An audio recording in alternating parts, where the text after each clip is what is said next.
are binge. It's watching the cast be wiped out any single game, and it's for reasons like this, as well as the series use of excessive sex and violence. Oh, and by the way, graphic title included this video. This is reputation as an overtly edgy series, and it is. This language I love teenager. As a kid, I had my perception of media and reality obliterated by these shocking and violent I spent a lot of my teenage years trying to How are you doing? Which led me to shows like Lead, Tenge, and of course, Gantz. But this side of Gantz has also drawn a lot of criticism. I've seen more than one person argue that this is a series of unmitigated trash. And while I actually can sympathize with those criticisms, as you can guess by the existence of this video, I do think there's some genuine heart to this series and that's what we're talking today. And to do so, I want to start with the man behind Gantz, Hiro Oku. Hiroki is a strange fellow. After the ending of Gantz was heavily criticized on the Japanese messaging board 2chan, he included a scene in his next manga, Inuyashiki, where an evil cyborg teenager murders every member of the online messaging forum. He has a very distinctive approach to storytelling, often focusing on the cruelty and violence humans are capable of, presenting it with a near nihilistic cynicism, as seen in Gantz and each of his followers.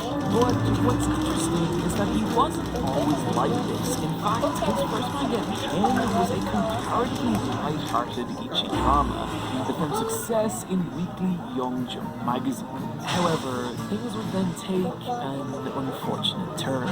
Oku, using the profits he'd made from Hen to invest in cutting-edge 3D technology, spending 2 years and all his money training himself and his assistants in the new software, in the hopes of creating a new kind of 3D manga.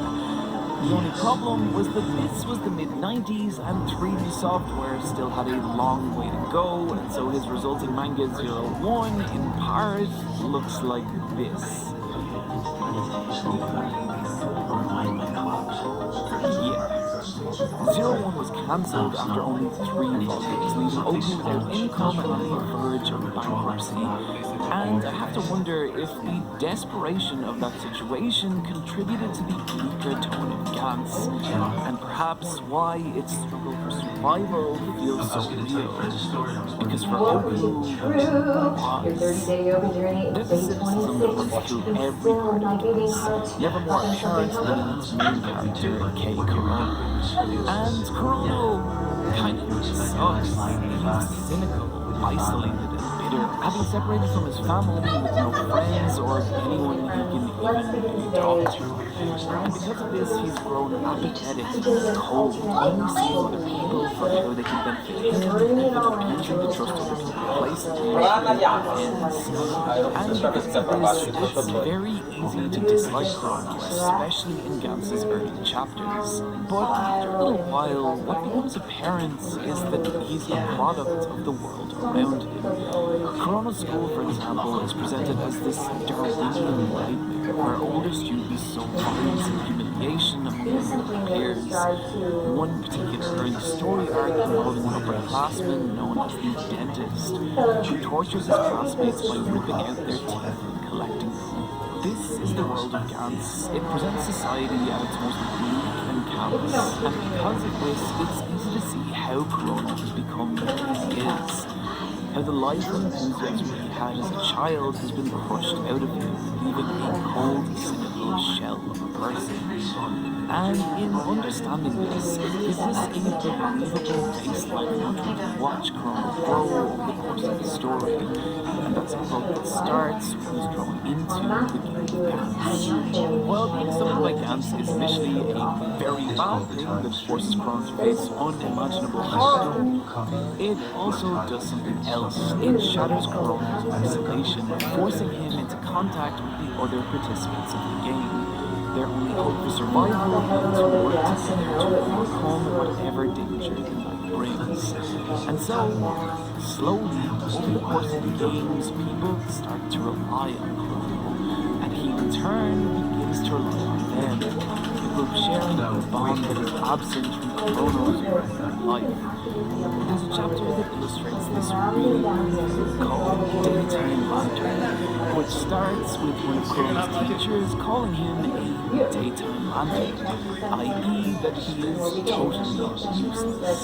The name catches on in a way that names tend to in high school, and he spends the rest of the day being harassed and insulted by his classmates.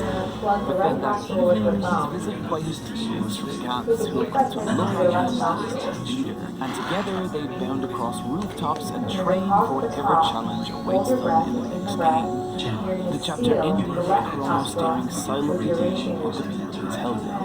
What's so cool about Daytime Lantern is how it captures that feeling of being part of a found family.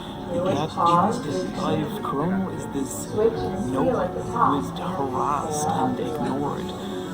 But for Gans, he's found this group of people he's really important to and are important to him, letting him grow past the selfish asshole we met at the beginning of the story. And what's cool about this chapter is that none of this is a fantasy. Olho just presents us with a day in Chrono's life and lets us come to our own conclusions. That's something that I really like about his work. He's a much stronger visual storyteller than he is actual storyteller. Often gives very little direct detail about his characters' lives, but revealing who they are, either through their environments, the subtle emotion of their facial expressions, or taking an entire page layout and using it to convey a particular concept or emotion. He has an ability to visually capture a moment and use that moment to give us further insight into who these people are. One of my favorite examples of this comes at the beginning of Gans's third major story arc. The first panel of the page showing Chrono lying in bed, the isolation he feels conveyed by the empty negative space around him. The next panel revealing his desire to go back to Gans where he can be with other people. But then immediately this layout is contrasted with the third panel showing Gans's secondary main character Kato in the same composition. But that negative space is filled with his little brother, Kato racked with anxiety over having to return to the apartment. What I love about this page is how with just 4 simple panels it shows us the vast difference between these two characters and the impact Gans is having on their lives. Unlike Chrono, Kato has something to lose, his little brother. Both Kato's parents were killed in an accident when he was younger, leaving him and his little brother in the care of their violent, abusive relatives. And so all the two have is each other. Kato taking it upon himself to get a job and save up enough money to rent an apartment, where he and his little brother can live in safety and peace.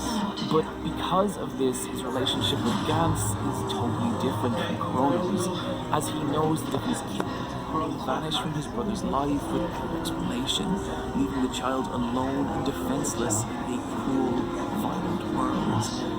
This page capturing that anxiety beautifully.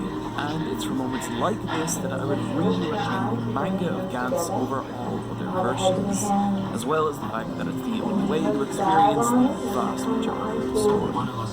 Okay, you may have noticed from that previous section that Gans is bleak.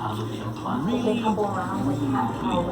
But part of what makes it such a strange series is that this is only one side of Gans. The other being that it's totally fucking insane. And to help illustrate this, I'm going to bring back one of my favorite sections. Here's a few experience with Gans. One of the later battles involves our heroes being attacked by Salvador Dali's 1936 surrealist painting, Soft Construction with Wood Beams. There is a cute frog who steals people's shoes, who is also a nightmarish hell creature. One of the participants of Gans is a panda who forms a loving, meaningful relationship with a serial killer. George Clooney is there. This panel happens, and finally, one of the aliens encountered. This panel happens, and finally, one of the aliens encountered is a robotic version of the 1970s Japanese folk singer Seiji Tanaka, who sings his songs in a creepy robotic voice and is piloted by